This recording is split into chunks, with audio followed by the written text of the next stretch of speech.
Good afternoon, future and fellow weirdos of the flock. Welcome to the party pen. Yesterday, we left off with women showing how badass they were in ancient times.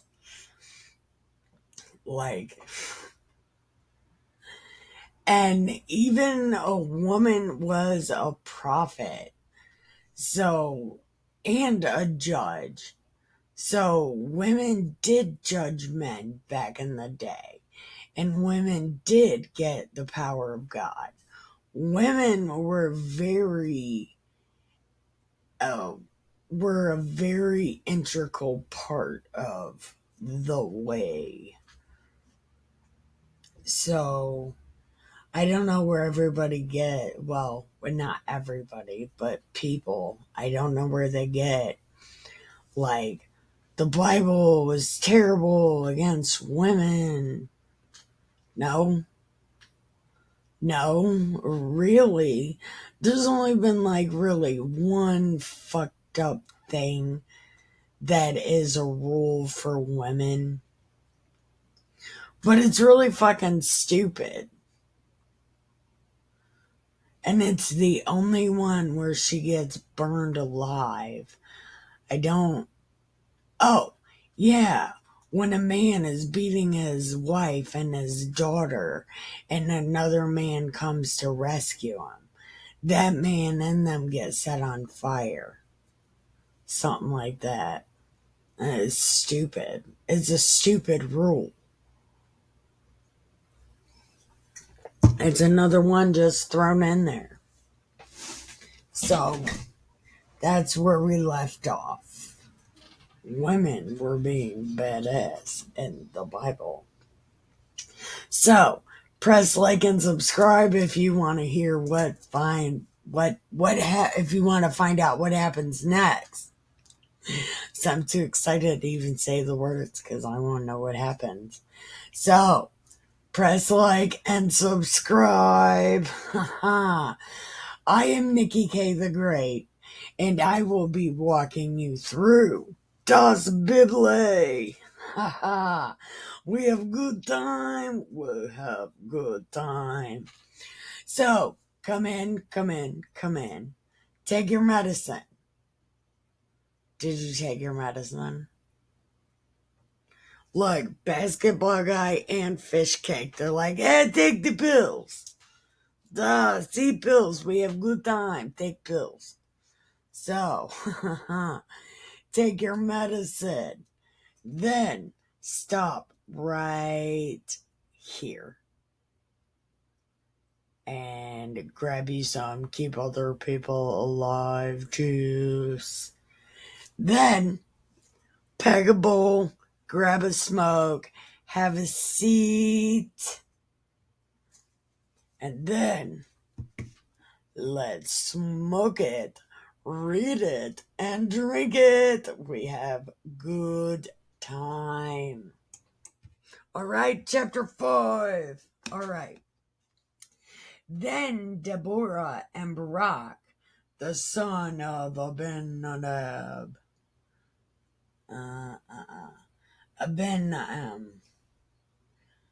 that day, saying, praise you, Lord, for the avenging of Israel, when the people willingly offered themselves. Hear, O you kings, give ear, O you princes. Even I, will sing unto the Lord. I will sing praise to the Lord, God of Israel. Lord, when you went out of Seir, when you marched out of the field of Edom, the earth trembled, and the heavens dropped. The clouds also dropped water. The mountains melted. even that Sinai before the God of Israel. In the days of Shamgar, the son of Anath, in the days of Jael, the highways were unoccupied. The travelers walked through byways. The inhabitants of villages ceased. They ceased in Israel until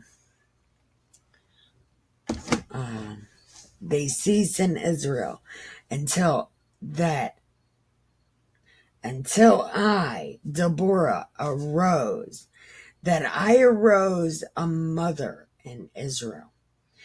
They chose new gods, then was war in the gates.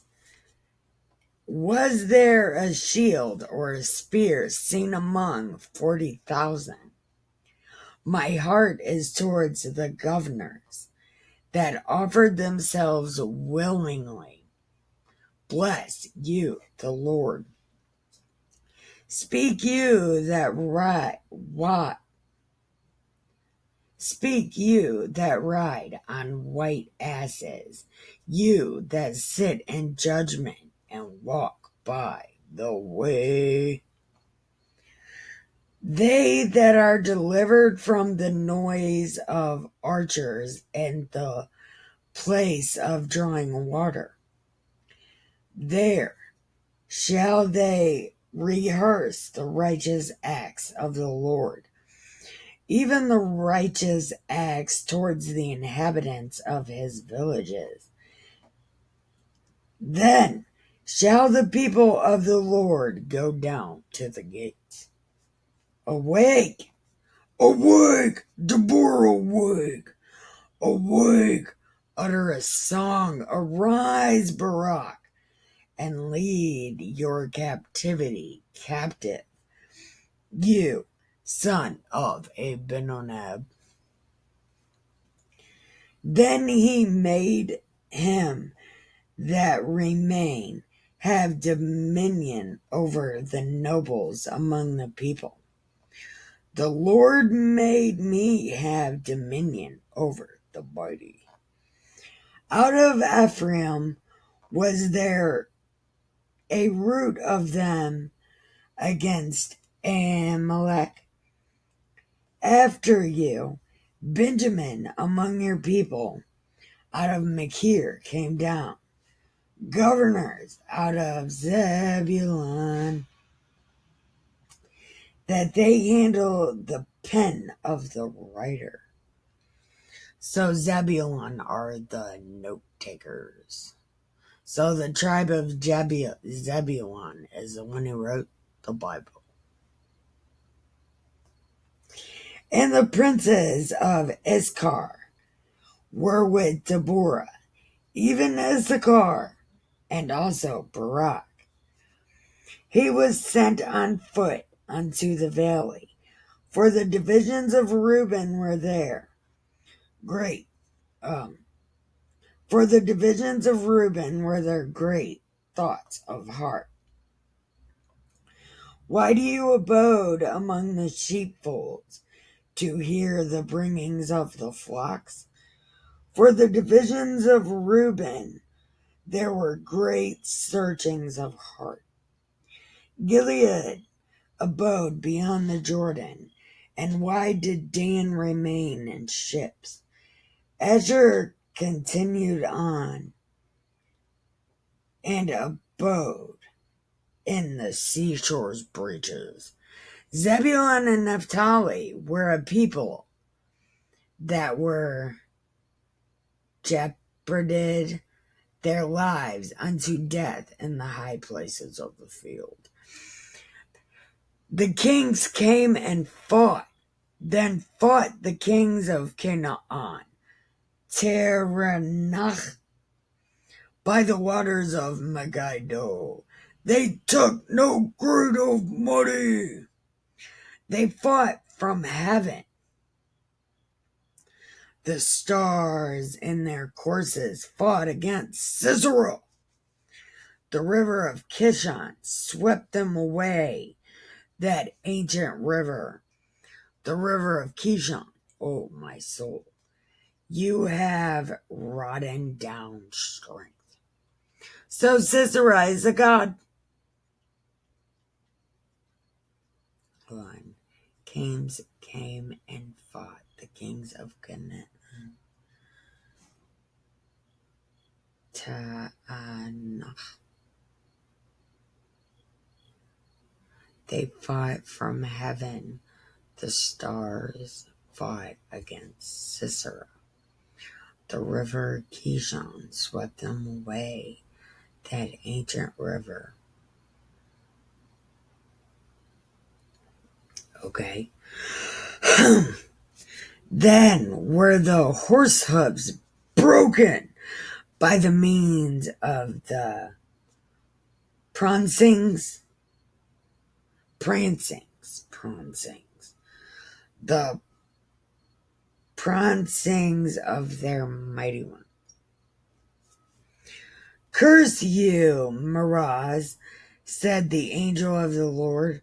Curse you bitterly, the inhabitants thereof, because they came not to the help of the Lord, against the mighty. Blessed above women shall Jael, the wife of Heber, be. Blessed shall she be above women of the tent. Okay. So, blessed above women shall Jael, the wife of Heber, the Kenite, be. Blessed shall she be above women in the tent. He asked her, and she gave him milk. No. He asked water, and she gave him milk. She brought forth butter in a lordly dish. She put her hand to the nail, and her right hand to the hammer. And with the hammer she smote Sisera. She smote off his head, when she had pierced and stricken through his temples. At her feet he bowed, he fell. He lay down at her feet, he bowed, he fell. Where he bowed, there he fell down dead. The mother of Sisera looked out a window and cried through the lattice, why is his chariot so long in coming? Why tarry the wheels of his chariots? Her wise ladies answered her. The ladies answered her. Yeah. Hold on. The ladies answered her. Yeah. She has returned answer to herself. Have they not sped? Have they not divided the prey? To every man a damsel or two. To Sisera a prey of divers colors. A prey of dividers cover of needlework. Of divers colors on both sides. Meat for the necks of them that take the spoil. So, let all shine enemies perish, O Lord, but let them that love him be as the sun when it goes forth in his might. And the land had rest 40 years. Wow, that was a whole lot of nothing. Let's see.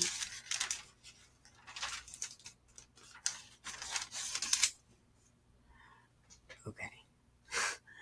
We're going to pause right here.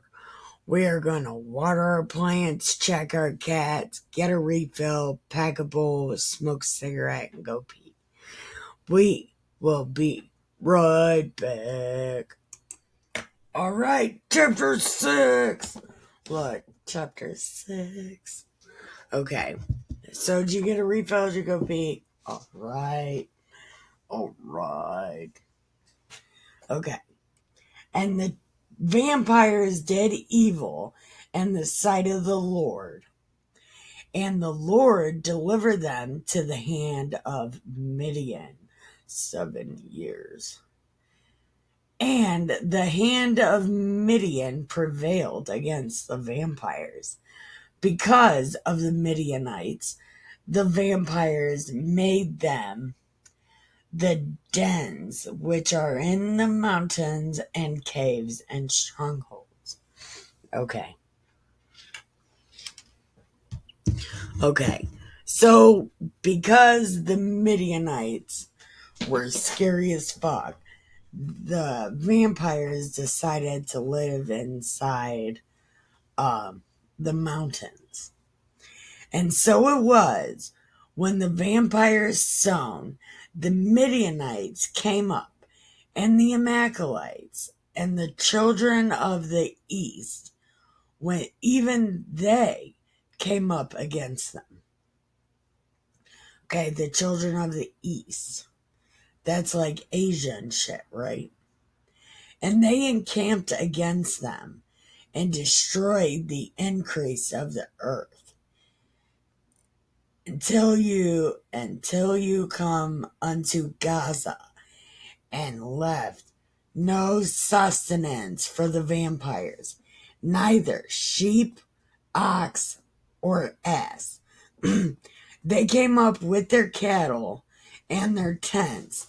They came as grasshoppers for multitude, for both their camels were without number, and they entered into the land to destroy it.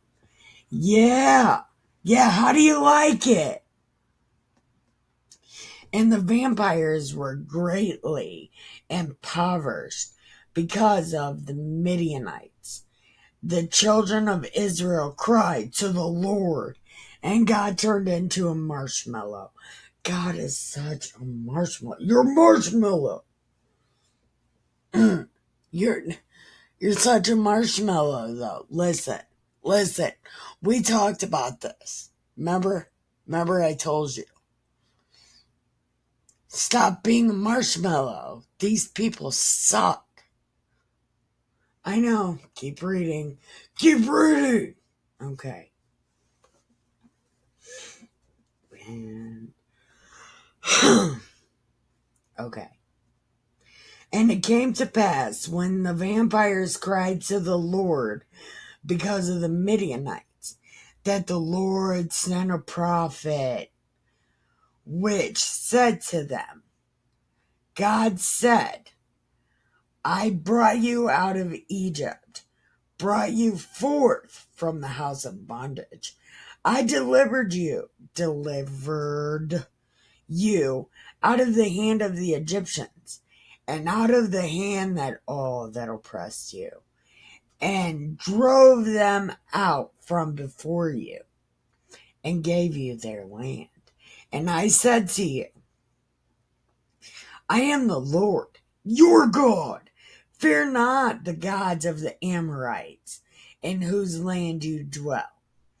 But you have not obeyed my voice.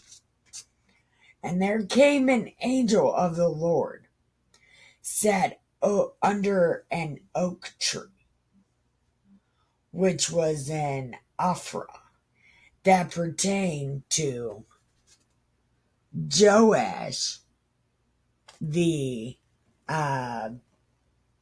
Abiezrite,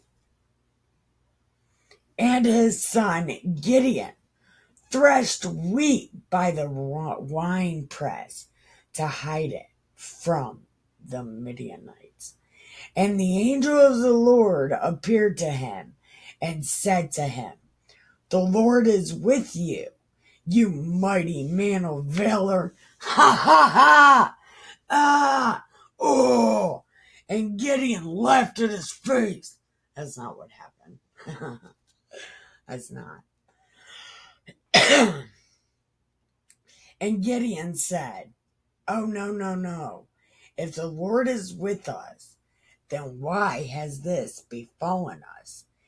And where are all his miracles, which our fathers told us of, saying, Did not the Lord bring us from Egypt? But now the Lord has forsaken us and delivered us into the hands of the Midianites. Don't you think you deserve that, you stupid piece of shit? They deserve that shit. I can't even feel bad. They deserve that shit. You deserve it. You deserve it. Okay.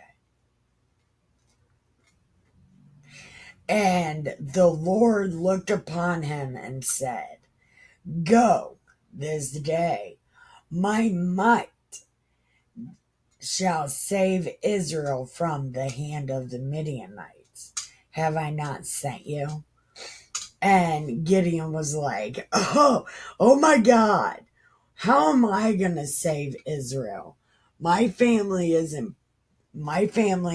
poor in Manasseh, and I have the least, and I am the least in my father's house. And the Lord said, I'm going to be there, and you will smite the Midianites as one man. And he said to him, If now I have found grace in your sight, then show me a sign that you make with me. Do not leave until I come back and bring my present and set it before you. And he said, I will not leave. I'll be here. And Gideon went in and made ready a kid, unleavened cakes of an ephah of flour. The flesh he put in a basket, and he put the broth in a pot, and brought it to him under the oak, and presented it. And the angel of God said unto him, Take the flesh, the unleavened cakes, and lay them upon this rock, and pour out the broth. And that's what he did. And the angel of the Lord, hold on, okay. And he did so. And the angel of the Lord put forth the end of the staff that was in his hand, touched the flesh and the unleavened cakes, and rose up. And rose fire out of the rock and consumed the flesh and unleavened bread. And the angel of the Lord departed out of his sight. And when Gideon perceived that he was an angel, Gideon said, Oh my God! Yeah! I have seen an angel, the face of God! Yeah! And the Lord said to him, Peace be on you, fear not, you shall not die. Then Gideon built an altar there and called it Jehovah Shalom. Unto this day it is yet an Ophrah of the Abiezerites. And it came to pass the same night that the Lord said to him, Take your father's young bullock, even the second bullock of 7 years old, and throw down the altar of Baal that your father has, and cut down the grove that is by it.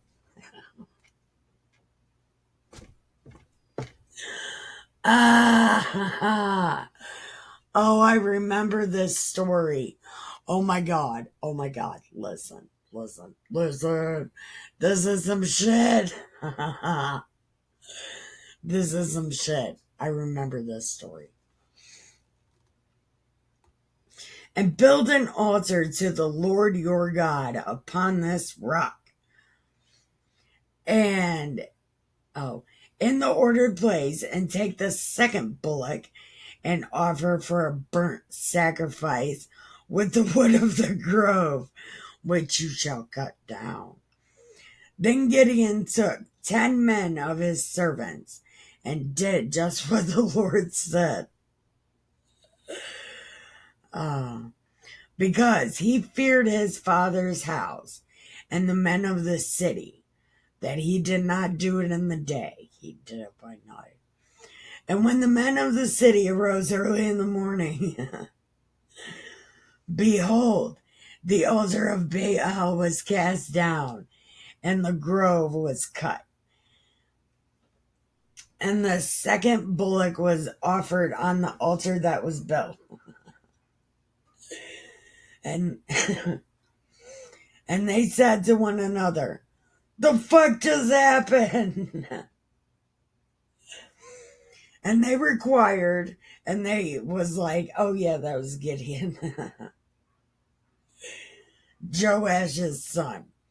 Then the men of the city said to Joash, "Oh, this guy's a badass dude, this guy." Okay. And the men of the city came to Joash and said, "Bring out your son, we're gonna kill the fuck out of him. He got rid of our shit." And then Joash was like, "Why can't your God do it?"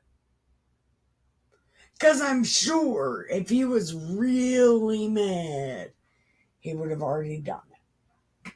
So, I don't know. But, yeah, if your God's not going to kill him, then I'm not giving him to you.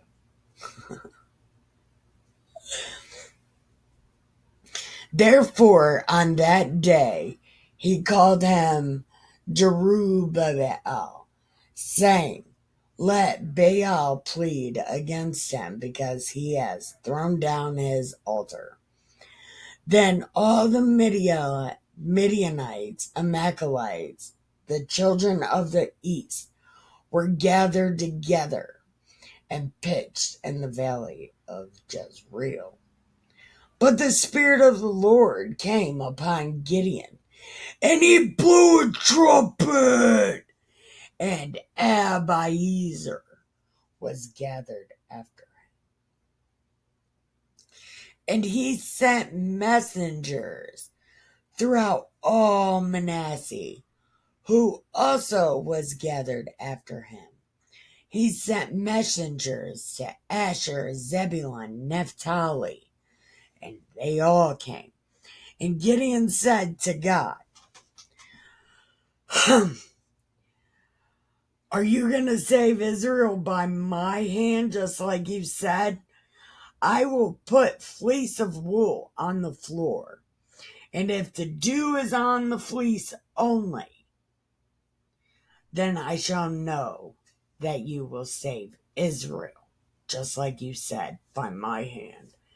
And it was so, for he rose up early tomorrow and and wrung out the fleece. And Gideon said, "Don't be pissed, but I need you to do this again." So God did so that night, for it was only wet on the fleece. And we are ending right there. We are ending right there. It's about to be good as fuck, for real. It's about to be good as fuck. So this will be fun. I can't wait. So please come back tomorrow, because it's gonna be so fucking awesome. I'm trying to. Okay. So, come back tomorrow. Come back tomorrow. Like and subscribe, because, yeah, we're getting ready to go to war. We're going to war again. Oh, it's going to be great. So, don't forget, Keep your head down, your nose clean, your shoes tied. Don't get ready. Stay ready. Listen, even if your BF is doing some dumb shit on the DL, well, even if he thinks he's being sneaky, stay ready for that shit.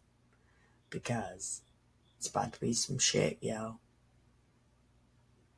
So, stay ready. It's gonna be awesome. So let's hope your BF isn't on the DL with some other chick. Because that would be some shit, wouldn't it? Anyway. Oh, thank you for watching. I love you. Have the greatest day ever. Love you. Bye.